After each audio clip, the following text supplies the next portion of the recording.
Live update லைவில் Jacqueline Ranjith சண்டை வந்துருச்சு. உண்மையாலுமே ஜாக்லின் அப்படிங்கிறவங்க ஒரு கெட்டவங்களாக இருப்பாங்க, இல்லைனா கேடு கெட்டவங்களாக இருப்பாங்க. ஒரு மனுஷியாக இருக்கவே தகுதி இல்லாதாள் அப்படின்னு தான் சொல்லணும். அதான் சௌந்தர்யா வச்சு லெஃப்ட் ரைட் வாங்கி விட்டாங்க ஜாக்லின். வெக்கமாக இல்லை அப்படின்னு சொல்லி, வெக்கம் உனக்கு மான சூடு சொரணம் இல்லை அப்படின்னு சொல்லி சவுண்டு ஜாக்லினை கிழிச்சு விட்டாங்க. ஏன்னா சம்மந்தமே இல்லாத விஷயத்துக்கு நம்ம ரஞ்சித் சாரை எப்படி மாற்றிட்டுது. உனக்கு நீ நடிக்கிற 60 நாள் ஆச்சு நடிக்கிற, உன்னை அப்பா மாதிரி நடிச்சு, ஆனால் நீ இப்படியெல்லாம் பேசிக்கிட்டு இருக்க, சீ அப்படிங்கிற அளவுக்கு பேசுது. சை, இந்த சைத்தானை என்ன பண்ணுறதுனே தெரிலங்க. ஜாக்லின் ரொம்ப கடுப்பாக இருக்குது. அப்படி என்ன அவர் பண்ணிட்டார் அப்படின்னா ஒன்றும் இல்லைங்க, இதுகிட்ட ஹார்ட் இருக்குது, அதனால் போய் பேசுனாங்க. இந்த மாதிரி ஜெஃப்ரி உன்னோட ஃப்ரெண்டு தானே, அவனுக்கு கொடுத்துரு, நாமினேஷன் ஃப்ரீ வாங்கிட்டு போகிறான், அவன்கிட்ட 7 இருக்குது, இன்னொருத்தாண்ட 8 இருக்குது, நீ கொடுத்தா அப்படின்னா அவன் நாமினேஷன் ஃப்ரீ பாஸ் வாங்கிட்டு போயிடுவான் அப்படின்னு சொல்லி அவர் அது தெரிஞ்சதில் பேசுகிற. இதில் என்ன தப்பு இருக்குது?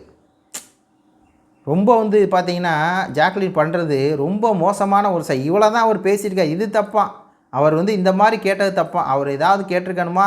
அவர் நீ எல்லாம் ஒரு ஃப்ரெண்டாக, நீ எல்லாம் ஒரு ஃப்ரெண்டாக இருக்க தகுதியே இல்லை அப்படின்னு சொல்லி கேட்டால் கூட ஓகேம்மா, உன் ஃப்ரெண்டு இதை கொடுத்துரு அப்படின்னு சொல்லி தன்மையாக கேட்கக்கூடாதான்.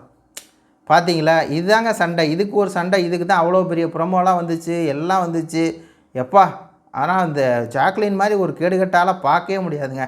அதான் சௌந்தர்யா கேட்டாங்க, அது அவருடைய கேமு, அது அவருடைய அந்த ஒரு way of thinking, way of speech, அதை எதுக்கு நீ இப்படி ஏன்டி இது பண்ணுற அப்படின்னு சொல்லி சௌந்தர்யாவும் கேட்டாங்க. பாவம் ரஞ்சித் ரொம்ப அப்செட் ஆகிட்டார்.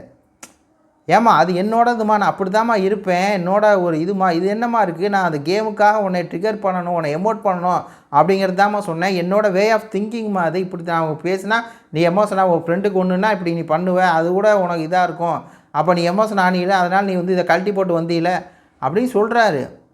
அதெல்லாம் ஒன்று அப்படியே கழட்டி போட்டு தூக்கி எறிஞ்சிட்டு ஒரு பில்டப் பண்ணி ஒரு கண்டென்ட்டை கொடுக்கலாம் அப்படின்னு சொல்லி கேவலமாக ஒரு மனுஷனை போய் கேவலப்படுத்திருக்கே ஜாக்லிங்கிற மாதிரி தான் பார்க்கும்போது தெரியுது. உங்கள் கருத்துக்களை சொல்லுங்கள். நன்றி, வணக்கம்.